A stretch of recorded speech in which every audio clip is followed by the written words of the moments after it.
The math just isn't adding up, folks. OpenAI just hit a $500 billion valuation while generating only $12 billion in annual revenue.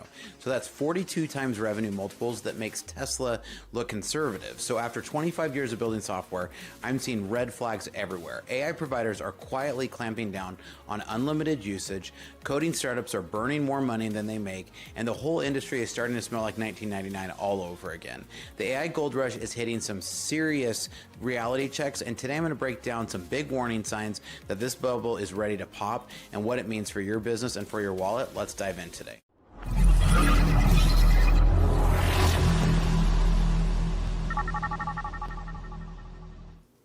Welcome to Startup Hack. I'm Spencer, and here at Startup Hack, we love to train software developers and build custom software solutions for companies. With a decade of executive leadership as a fractional CTO and 25 years in software development, I've mastered transforming tech teams and products.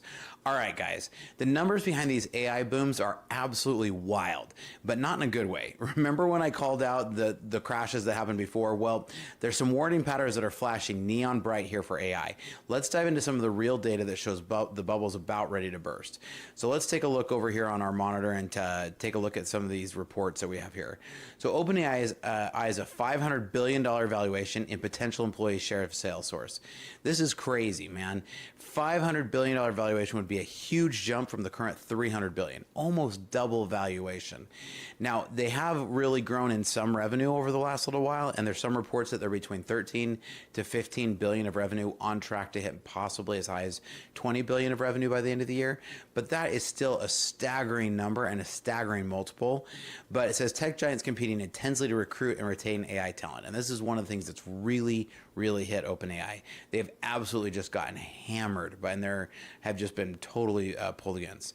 So bolstered by ChatGPT 5, OpenAI has made some big gains in revenue and users. So, and this is just talking about this. This isn't even talking about the big release of ChatGPT 5, which I'm going to cover into another video because I've got my own review of that coming here for you.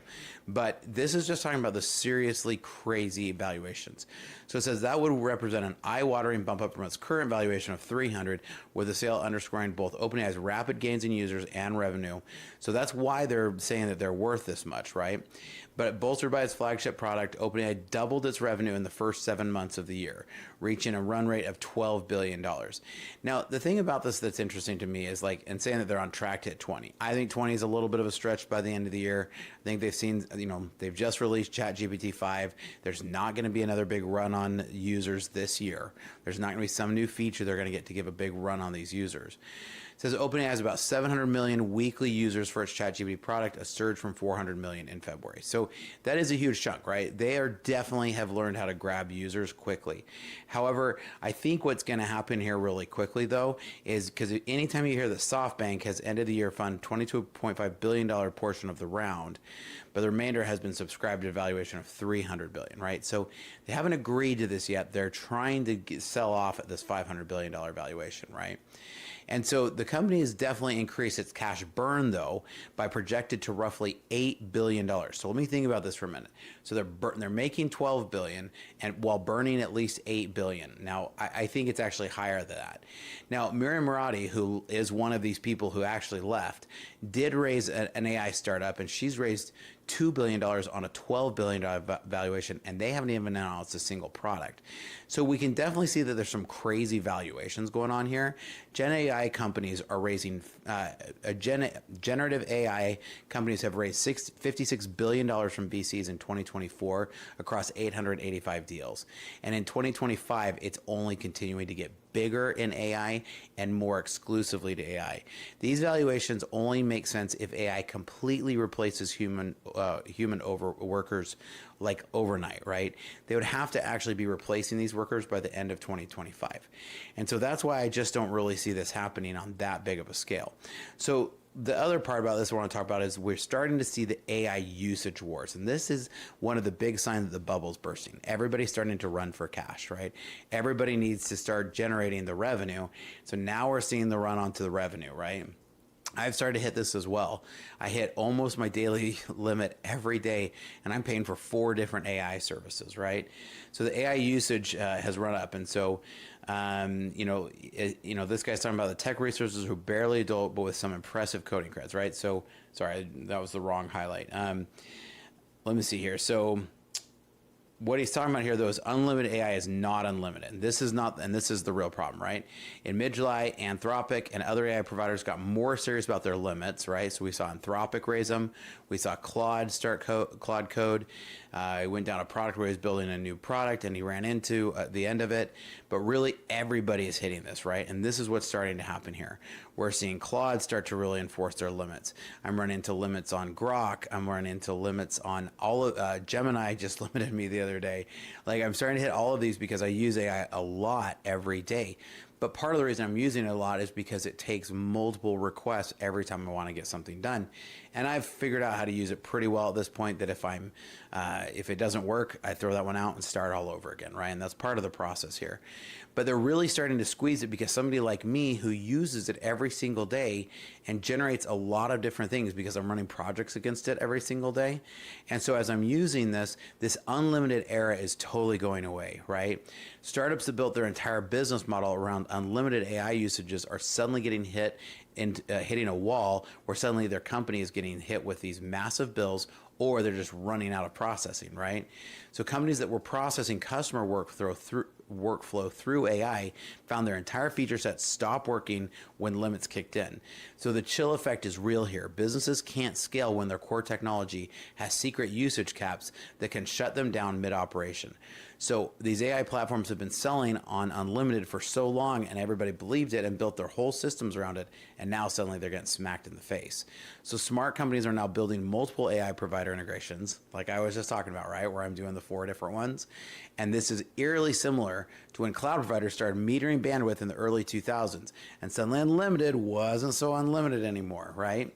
So your free as in free beer is not so free anymore, right? Your $20 a month is only going to go so far, and now we're starting to see these large costs with 200, 300, and then metered access to things. So this is where you're starting to see this, because here's the next part, is let's dig into what TechCrunch is talking about here. So TechCrunch is talking about the high costs and thin margins threaten AI coding startups. So in February, AI, and this is a little bit back, well, this is reaching back, this is a recent article, but in February, AI coding startup Windsurfer was in talks to raise a big new round at almost $3 billion at double the valuation from months earlier, but the deal didn't happen, and they ended up just getting torn apart by Google, essentially, right? And Google stole all of their talent, and then others came in and took pretty much the rest of the company, right? So, but this is due to the high cost of using large language models, the person explained, right? That's ultimately the point. We've talked about the cost around running AI models. So to run just one H100, which would be really small by most AI standards, one H100 per month is over $3,000 to $3,500 a month, just for one. So if you're getting into a situation where you need a minimum of 8 to 10, which is anywhere, where most of these startups start at, you're going to be talking about a bill of $30,000 to $50,000 a month of hosting costs. That is huge. So what they're running into is what they're saying here is these these AI startups and somebody who's just wrapping around these, as costs start to go up, this is when we start to see the bubble burst, right? Because you're starting to see those costs squeeze and everybody's starting to get tighter and tighter and stricter on these costs. And when you see that happen, that's when we're going to start to see a lot of these businesses start to fail that are just wrapped around these. Both Cursor and Windsurfer operate with negative gross margins. All these AI startup companies are, and now suddenly the bills are coming due. So AI coding assistants are pressured to always offer the most recent and most advanced and most expensive LLMs because competition forces them to use these latest models. So building a sustainable business on someone else's increasingly expensive infrastructure is like trying to build your house on quicksand. Now, AI CapEx spending contributes more to U.S. economic growth in the past 2 quarters than all consumer spending. So I want you to let that sink in for a minute. AI CapEx spending, it means where businesses spend on building their AI infrastructure, contributed to more U.S. economic growth in the past 2 quarters than all consumer spending. McKinsey projects that companies worldwide will need to invest $5.2 trillion in new data center capacity between 2025 and 2030. That's not that far away, folks. 5 years, we're talking about that we would need $5.2 trillion to keep up with the needs for the data, right? To meet all this AI demand. So spending on AI infrastructure has already exceeded spending on telecom infrastructure from the dot-com boom as percentage of GDP. So what I'm saying here is that the percentage that was the telecom infrastructure when the dot-com boom was happening was a smaller percentage of the spending than we have now. So Microsoft, Google, Amazon, and Meta are forecasting a record $364 billion of capital investment just in 2025 for data centers. So unlike historical data infrastructure booms, AI data centers are short-lived, fast appreciating, and require continuous hardware upgrades. So let me explain that a little differently. If I build out a system today, and I'm building it all with H100s, in 3 years, that system is now deprecated and old. 3 to 5 years. You might be able to stretch some of those to 5, but in 3 to 5 years, what is being used now will no longer be useful in AI. That's how quickly this is moving. Now, it was that servers that were stood up, could last 5 to 10 years, but now we're talking about a lifespan of 3 to 5 years. So when infrastructure spending is outpacing actual economic output, that is where you're not getting the dollars to match, right? That's where the numbers, the dollars and cents don't make sense, right? And that's when you start to see a crash.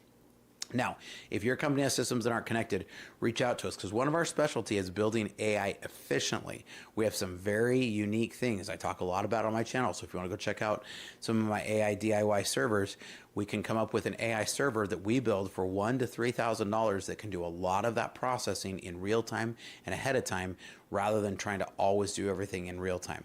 Check out startuphack.com/Spencer, because we've got some great services to help you out with. Now, 90% of AI companies are just expensive wrappers around the same five foundational models. And so there's no real differentiation happening anymore. This is when you started to see the war of battle between Android and iOS, and pretty quickly that battle went to the point where everyone's like, they're pretty much the same, right? And so, and I know I probably just riled everybody up, and now everyone's going to come yell at me that Apple and iOS are not the same, or sorry, iOS and Android are not the same.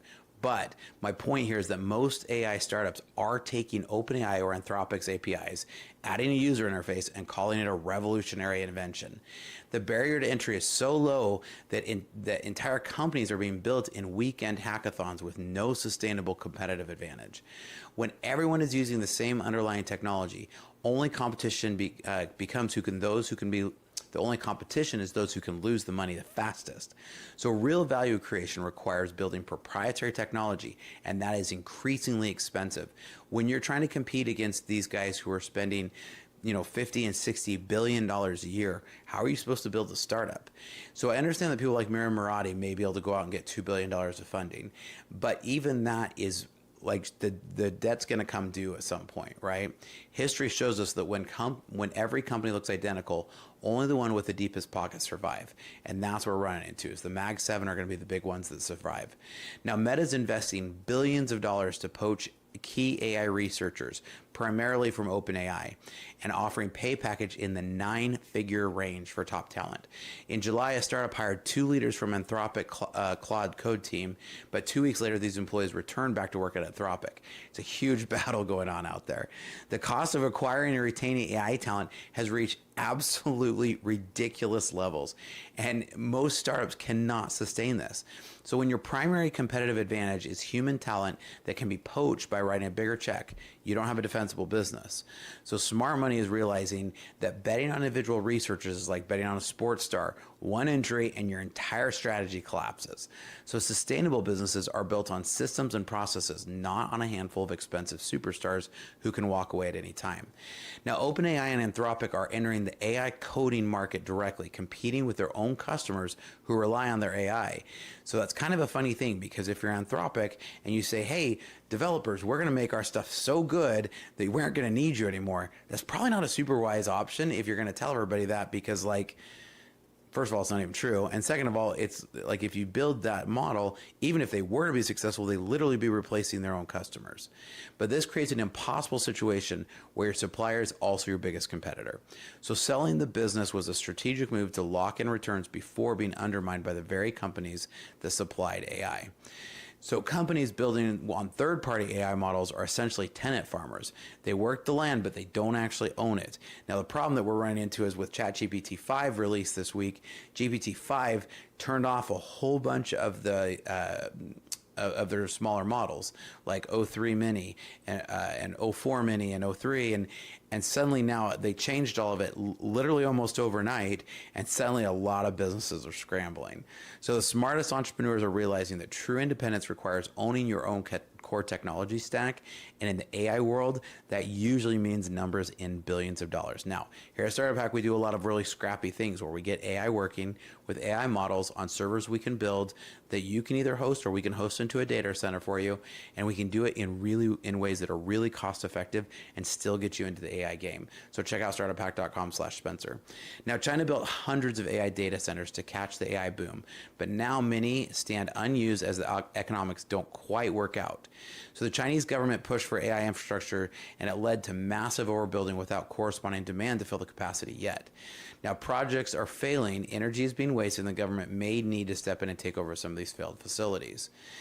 Now, there's currently a 7-year wait on some requests for connection to the power grid for new data centers.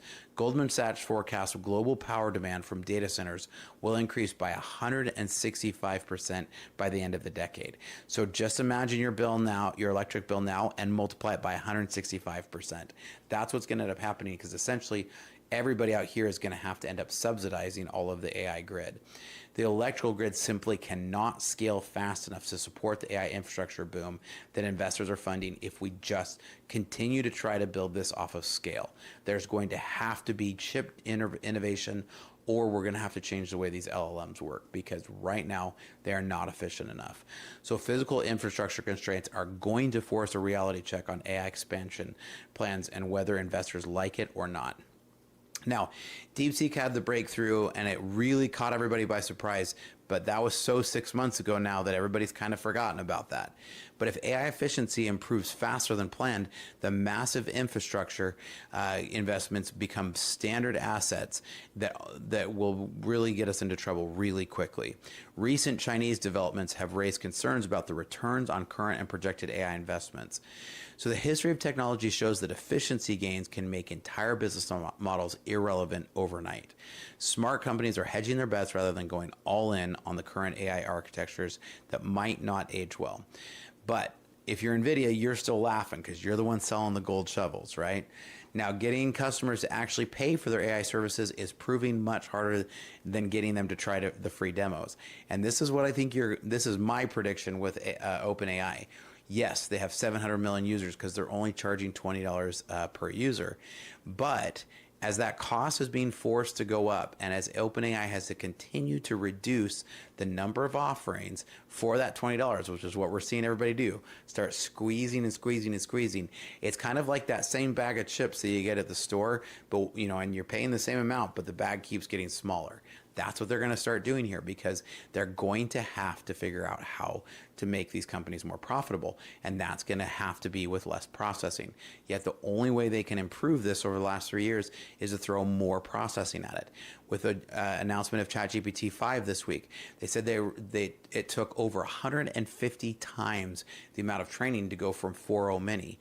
Now, that's ridiculous, because it certainly wasn't 100 times improvements.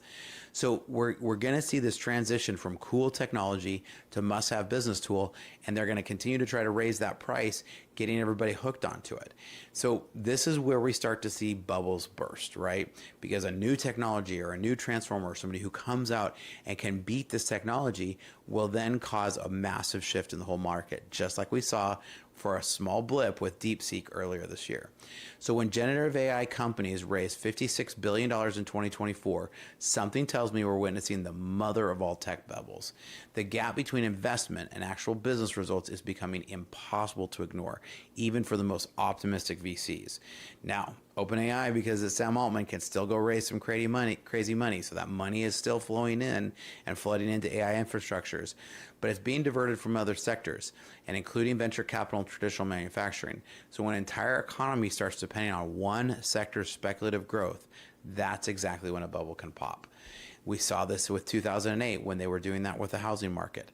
We saw it burst a couple times with the crypto. We saw this in 2001 with the dot-com bubble burst. I've learned some of the biggest crashes come when everyone believes this time is different. So the companies that survive will be the ones building real solutions to real problems, not just run around going, I've got this solution called AI and I've got to find a problem for it, which is what's happening with companies right now.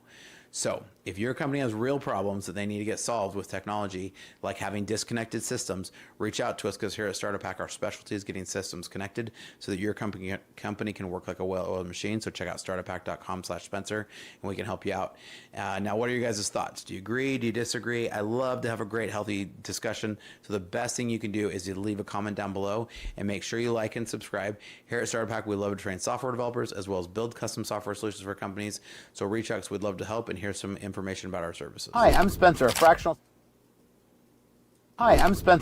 CTO. With over a decade of executive leadership and 25 years in software development, I've transformed technology teams and products for businesses just like yours. As your fractional CTO, you get the strategic guidance of a seasoned technology executive without the full-time commitment. Perfect for companies ready to leverage cutting-edge technology without expanding headcount. My team at Startup Hack has already built advanced AI agents for small and medium businesses, automating complex workflows and delivering advanced ROI to human workflows. We specialize in creating custom software that connects your systems into a single coherent technology ecosystem. Our development approach focuses on tangible business outcomes. For one client, we developed AI-powered workflows that cut days off of human processes. For another company, by connecting multiple systems, we reduced processing time to increase their ROI by over 75%. We don't just write code, we architect solutions that scale. Whether you need cloud system architecture, data integration between legacy systems, or custom AI agents that automate your unique business processes, my team delivers results that exceed your expectations. Having led technology for a lot of companies and launched 7 successful brands of my own, I bring battle-tested expertise to your business challenges. Our specialty is turning technological complexity into business advantage. So if you're ready to harness the power of AI and custom software to drive your business forward, let's connect.